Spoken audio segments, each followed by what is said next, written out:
absolutely annihilated like the laning phase in that game. I think it was all 3 lanes that were going super well for them. And I want to say they could have done the same, you know, like don't waste a ban on the Broodmother, get your Dawnbreaker, stay within your comfort, like get the Monkey. I mean, the Monkey's banned, so it might have something to do with it.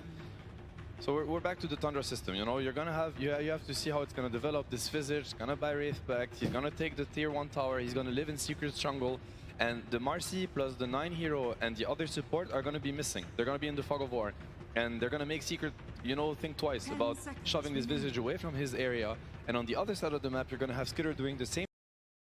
Tundra lost to Secret where they had Nyx, and Nyx is one of the better heroes at disrupting map movement, right? At finding information himself or finding pickoffs and getting.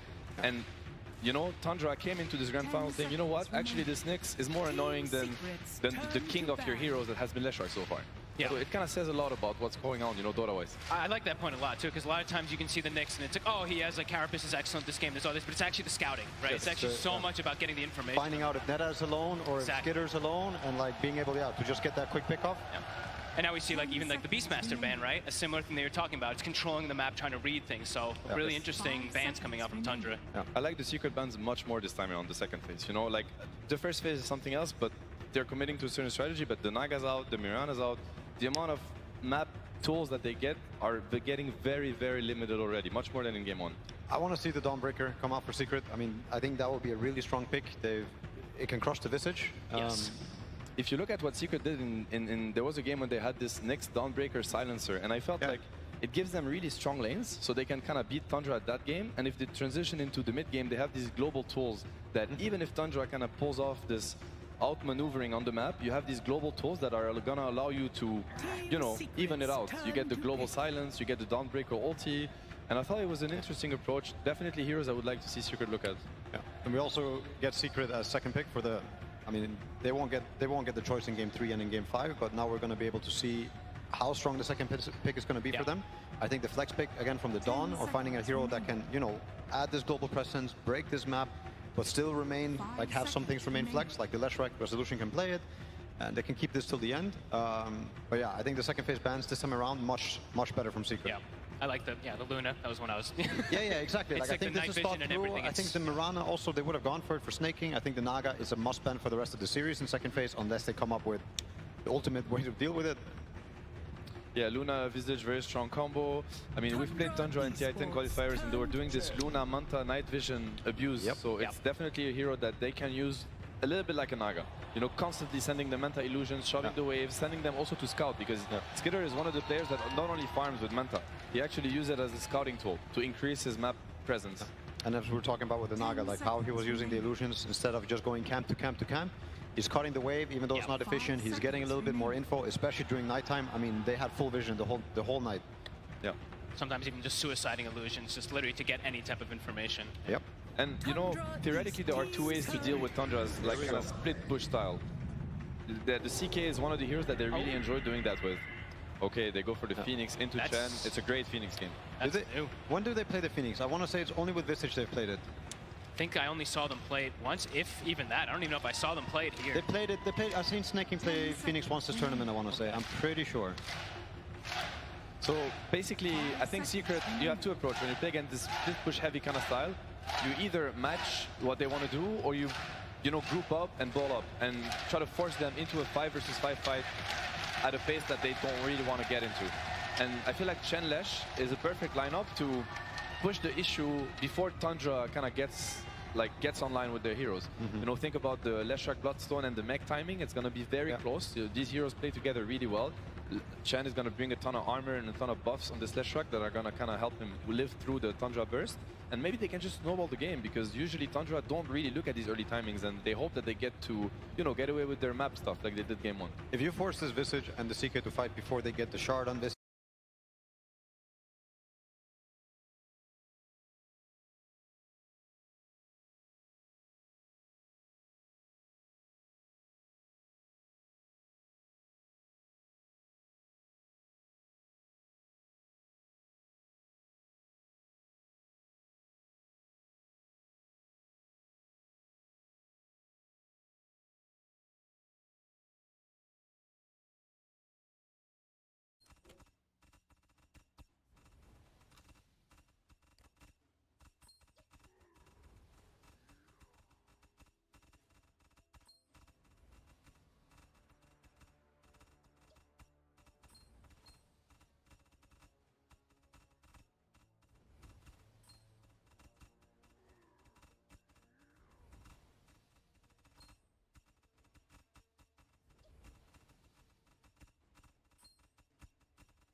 his side laners this game. So do you pick against the Lesh or do you pick? Yeah, you actually don't know. You don't know. Playing Lesh. This It could be Tusk Lesh. It's easy setup. I think it's quite laneable into the CK Phoenix if it's going to be CK Phoenix, which I think it will be. It's tricky. It's very tricky actually. Tundra's tended to not really prioritize, like, you know, counteracting like that matchup though, right? Like we've seen like Liquid's approach to the Lesh, they pick like the lean a lot of times. Nine usually just sticks with his style. Well, but still, Nine has his counter picks. Like when he saw Secret pick Pangolier, he went for Lizard Man. I forget the name. Primal Beast. Primal Beast.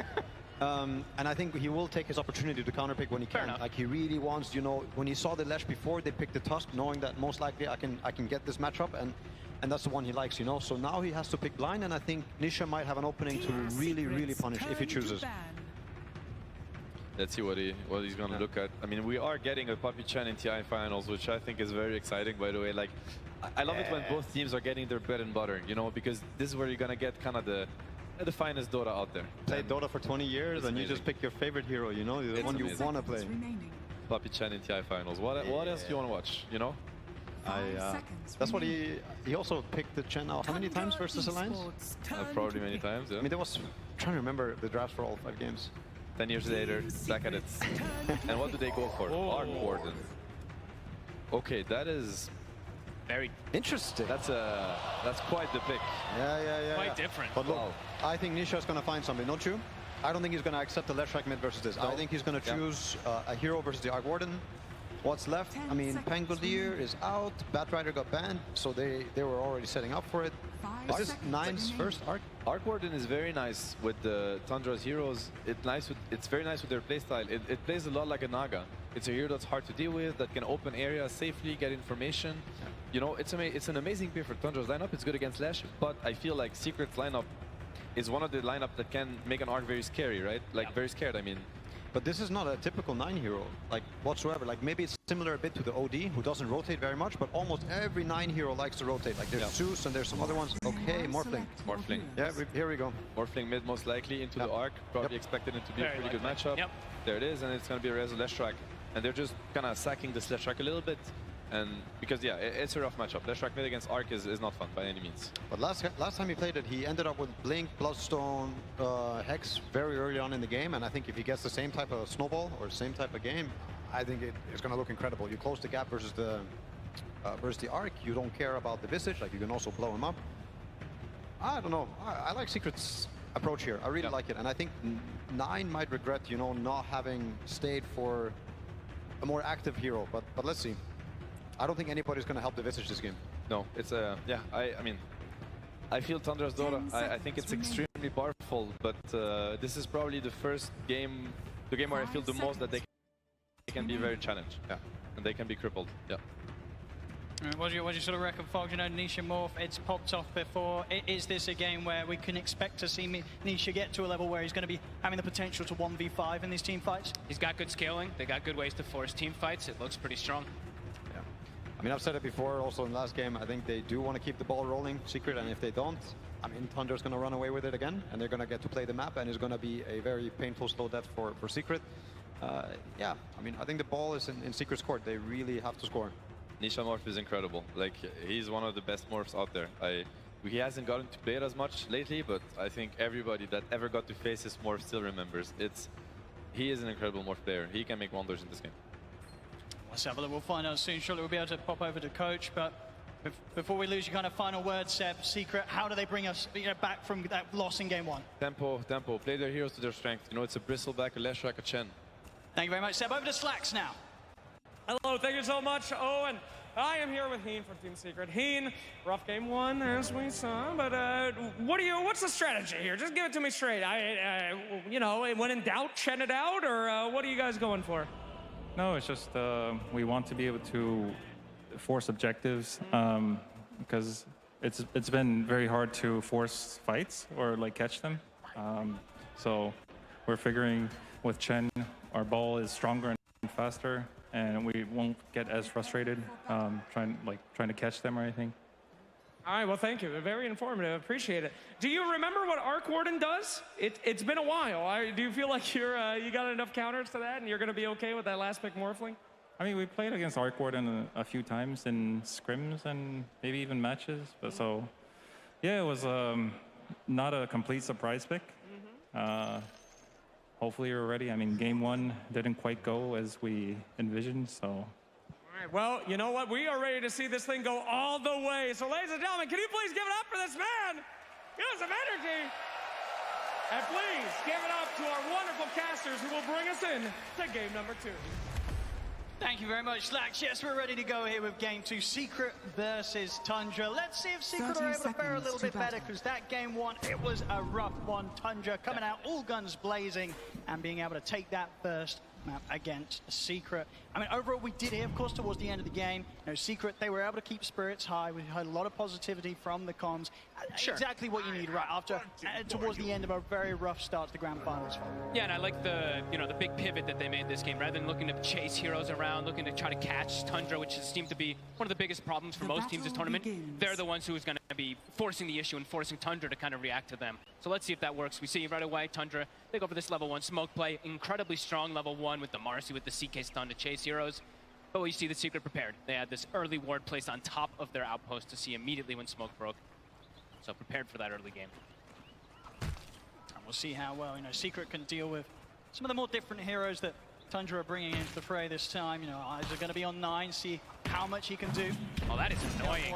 He's going to be able to get a bit of damage down to Crystallis as he tries to get towards his lane. He knows he has no risk. He's playing versus Chen in the lane, so you can easily go for these type of pressure plays. Give 33 that first few creeps advantage. I mean, so this mid matchup as well. We're seeing two sort of greedy heroes here. The potential to really become the carries for both teams. The Morphling versus the Arc Warden.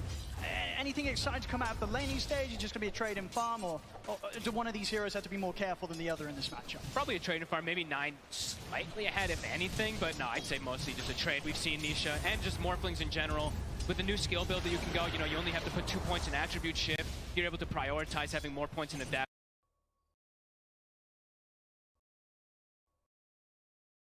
Prioritize having more points in adaptive and waveform. You're able to secure CS constantly, so I'd imagine Nisha does do just fine. Looking at top, this is probably the more exciting lane, I would imagine, to look at. The shards, the stun, flash, constant kill threats onto the Phoenix, maybe even onto CK. Bottom lane. Those sprays are stacking up, but damage from Saction 33. It's enough to burst through Crystallis and take him out. She's going to even give a bit of a chase down onto Puppey. He might go down too. Finish him off as well. Saxon will be ready to dive in under the tower. It's a lane starting off with a double kill for 33. That's not something you want to see if you're Secret. This is just the Tundra offlane special, right? I mean, this is always what they do. Somehow they're able to just always know how to apply so much pressure. And with this death, Soxa comes back, 6 tangos, a salve, 33. You see the items. They do this almost every time on the Visage. Tries to start with no regen, just tries to get mangoes and stats. So they can just keep doing this. I think Crystal is so much damage. He comes back into the lane and he's pretty much immediately down to a third of his HP. Top lane as well, we're seeing Resolution. He's getting zoned back, Snaking able to take down Zayt's courier. Get the shards down, but dives at the ready. The first few levels are incredibly impressive from this Marcy and Visage. This is one of their bread and butters. Puppey will start to attempt some stabilization with the lane, get the pullback. See what creeps he's able to get to kind of dissuade this damage that's going to be coming out. He gets a pretty good one.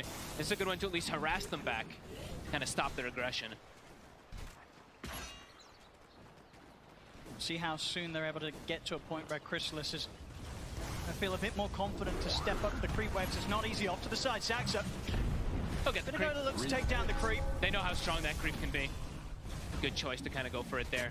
And this is a great lane for the Visage, where it's like, yeah, the Bristle, as the panel, as Seven Noto were talking about, you do counter this hero in a way as the game progresses, and even in lane sometimes, but also you have infinite mana, right? Visage is just always able to just bash out those spells constantly onto a Crystallis' Bristle. See there, of course, Puppey quite able to take the small camp back before the respawn.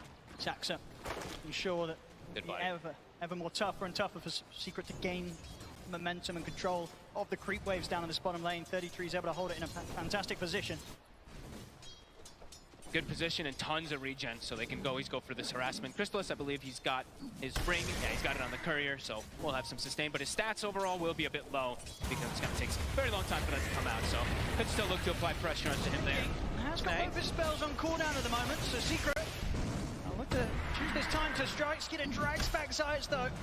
We'll ensure that that last right click required to take Snaking down won't be allowed to be there. still holding the Fairy Fire as well too. He's just kind of baiting them a little bit if they did try to commit. So far looking at the mid lane, yeah, Nisha, he's doing just fine. He's actually gone 3-1-1 skill build, okay. Not really feeling like he needs to go for any attribute shift at all versus an Arc Warden only at one point. And on this bottom lane, Poppy in particular has to be very careful. I mean, Chrysalis as well, honestly. With the sidekick, with the rebound, push sprays are stacking up. At this stage, with the lead that they've already managed to get against the Bristle, it very much seems that Marcy and Visage, they can kill that Bristle before the quill sprays become too much and he starts killing them. They know exactly when to push it, and they know that they can get away with it. It's just like last time, right? When they have this Tide plus this Hoodwink versus that Pudge. This time it's Visage with Marcy. Heavy physical damage, Blades of Attack again on 33. Same build he's gonna go as last time. Not the phase boots, but of course just Wraith Pact, high damage. I mean, how do you sort of recover from the state of this bottom lane? It feels like one more death from Chrysalis down here, and it's going to be very, very difficult to bring this lane back in Secret's favor. I like that he bought the raindrop. I think that's a good, at least, attempt to be able to, he can get a trade kill probably with those quills that we saw Saksa drop low. Just any type of small stats, any type of small survivability will help. His ring, he's still sitting behind the tower. He actually hasn't brought it out himself. He will in a second. I think the scary thing as well, of course, is from Saksa, you know, having a good start down bottom with the levels that he's going to be getting in on him. You know, the other lanes, they've got to be prepared as well, right? The perfect hero Marcy to have high impact at any part of the map that happens around these tier 1 towers early. They've got to be prepared for Saksa to turn up and turn things around, just like he was doing in game 1 as in Hoodwink. Bottom lane, another jump over towards Puppey. Puppey and Chrysalis try and stand their ground, but Puppey goes down. Chrysalis might have a chance to chase Saksa out this time, as Saksa, has he got any further options of getting away? He doesn't, so Chrysalis finally finding a bit of action going in his direction. Honestly, maybe that's the way you have to do it. Just Puppey has to sacrifice himself. He has to be the one to just soak those soul assumptions for Bristleback to just get this type of trade. Otherwise, yeah, definitely seeing a bit of problems. But Chrysalis, once he has Vanguard, he'll be able to at least stay down here a lot easier, and he's getting pretty close to it. As we can see now, despite sort of the deaths that have occurred down on that bottom lane, Chrysalis, he's pretty much keeping straight even with the farm that Skeeter, you know, carrying for Tundra on the other side. The map is getting as well. Yeah, pretty much Vanguard is going to be done, so should be a lot safer. And Puppey, he's going to start getting some levels, so he's going to be able to actually protect Chrysalis. We see him grab some magic resistance and also just a little bit of extra damage. So that actually would help a lot. That little bit of cloak aura that's going to come out could protect Chrysalis enough. Let's see.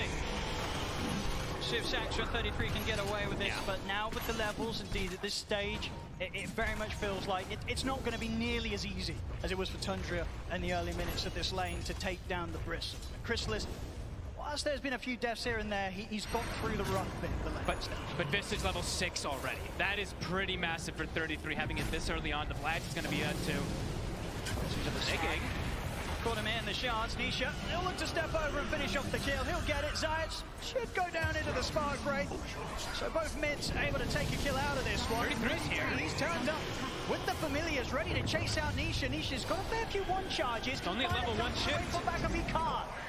The burst is there from 9. It ends up being a double kill for the mid-Arc Warden. And they do punish him for having level 1 attribute shift, right? Maxing a waveform, having 2 points in the adaptive. You do see that they're actually able to get that damage come out. And all that is because 33 hits the 6 so fast down bottom. He's able to come in, and of course the timings that are enabled off the back of that is pretty huge already. The completed Midas out onto 9. Wow. He's able to get this, you know, started very, very early on.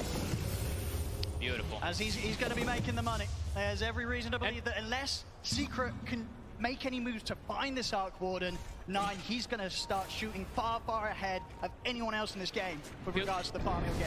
It feels like it could get to these points where maybe the CK pick is kind of this distraction, you know, and this Arc Warden, he's going to try to transition hard into that real carry for his team. Other good thing about the double Midas, as we saw there, you automatically get 2 neutral items. It's actually very nice when you're able to get it this early on 9. Dire's top tower is under attack. And now they're actually, so look at this, bit of a dynamic change. They're going to put the Visage mid, have him match up versus that Morphling, and they're going to send the Arc Warden for the time being down bottom. So top lane, trying to go for snaking. They do connect with the stun. Nice play. Secret will get in and take him down, and will in fact see Tundra sort of bail out from this top lane. Give a chance for Secret to put some pressure on. And likely with the TPs out, probably not going to be an area of the map that Tundra will look to hold on to. I mean, we did see this, of course, last time round as well, right? Game 1, 9 minutes in, Secret, they get this good timing on the tier 1. Snaking will turn back up. See if he's able to do anything on his own. He has to be very cautious. Secret still with 3 members around, looking to pressure on this top lane. He's just soaking, it looks like. Just trying to soak up any of that bit of experience. But the fact that this has happened twice now, it very much seems that, you know, Tundra as a team, they sort of make the call to just not put any resources into holding that tower. Just let it go. They tend to be, you know, that extremely efficient team, as we hear lots of players talk about. Very frustrating to play versus Tundra because they know how to dodge these plays, dodge the aggression, trying to make as little mistakes as possible. Another neutral item, of course. And yeah, giving Soxon now some levels too.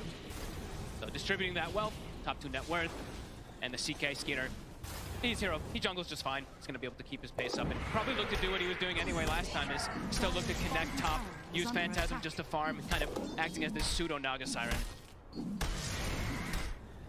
Of course, last game, very much saw that Secret, they never really found that chance to sort of get Crystal's involved. Top lane snaking, out with the dive, doesn't matter. Nisha has got those final few right clicks chasing him down.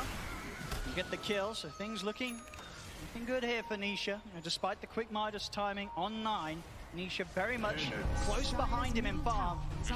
And he's got this matchup always as he sucks, so they actually get on him. Got anything to rebound out towards? He doesn't. Secret, they hold him in the river. Able to bring it up even now, 6-6. Secret definitely doing a bit of a better job this time round at responding to some of these movements that Tundra's making around the map. And playing around Nisha, right? With the skill build that he has so much burst potential. He actually has the gap closing potential as well too, versus most of these heroes that can sometimes be a bit annoying to get on top of. So far looking to continue to play aggressive around this Morphling. It definitely seems sort of a bit of a heavier focus around playing around this jungle of Tundra. Just trying to make sure that Skeeter doesn't get nearly as much space as he did last game. Obviously, the difference in dynamic this time is the concern that too much is focused on trying to shut down Skeeter's area. 9 goes uncontested, and it's been quite a few minutes now that 9's been able to sit down here on this bottom lane. He's getting complete free fall. He's starting to be pretty annoying too. Crystals is caught in an awkward position, eats 2 or 3 of those spark rates. Strong cut from Secret. I'm going to try and make moves here. And so far, Resolution sides, they've done a pretty good job at killing off Snaking when they catch him. Skeeter, it's going to be a bit of a bigger kill. They're going to go straight in for him. Close to the tower, though. Let's see. And it looks like Tundra may have made the call to not sort of throw in any further TPs. I mean, it's not even needed there. Tundra, they make the sort of calm response to not react with TPs, knowing that Skeeter's just able to walk that one off. But with that slight moment of like space at all, we see Puppey rotate toward mid. This is how they want to be playing. They want to be the ones who are dictating that pace, dictating this tower aggression. But we'll be able to claim this one early. Nisha, he's almost got his Dragon Lance also finished up, so very farmed so far on Secret. And they're also, in the meantime, I saw they are starting to stack Ancients a little bit too, so making sure they do have that condition for the Bristleback to continue getting that increased farm. So far, Secret, though, infinitely better than that last game. It's certainly feeling a bit more solid, but I imagine to a sort of a point with regards to the drafts, this is sort of expected, right? This time around, Secret, they gave themselves a bit of a better shot of having this sort of earlier hold, earlier pressure that they're able to apply, and at the same time, you know, the change with 9 playing an Arc Warden instead of like a carry. He's going to react to sort of these moves a little less. So I don't think, you know, Tundra, they're not going to feel too under pressure despite losing some of these early towers. They've gone for a bit of a different approach this time round. Absolutely. And, you know, at the moment, under a 1k gold difference between the two teams. 9, I think he's still very happy. Yeah, it's a totally different approach, right? The last time they had the Tusk, who's super aggressive, constantly rotating, making plays. Now it's just, it's a full economy game, really. Everyone's just trying to find as much farm as possible until they find this timing. Wraith Pact is done. Looks like now they're trying to speed up a little bit, go for a tower pressure of their own. They'll take this one for sure. And we they'll have no interest in this fight, this defense around this bottom tower. Secret's maximizing. You see now, as we were mentioning, the stacks. Triple Ancient stack, double hard camp. So Crystallis will have a bit of enabling coming out here. Juicy stacks. Good farm for Crystallis. We saw very much in game 1 as the Pudge pretty much held behind the entire time in terms of farm on cores. You can clear these stacks, get on the road towards the Aghanims. That's going to be the point where you can imagine that Secret, they're going to really start stepping things up and get up towards the tier 2 pushes with a Vanguard, Aghanims, Bristle. They're going to want to do as much as they can aggressively with it before 9 suddenly turns up and he has 3 items done.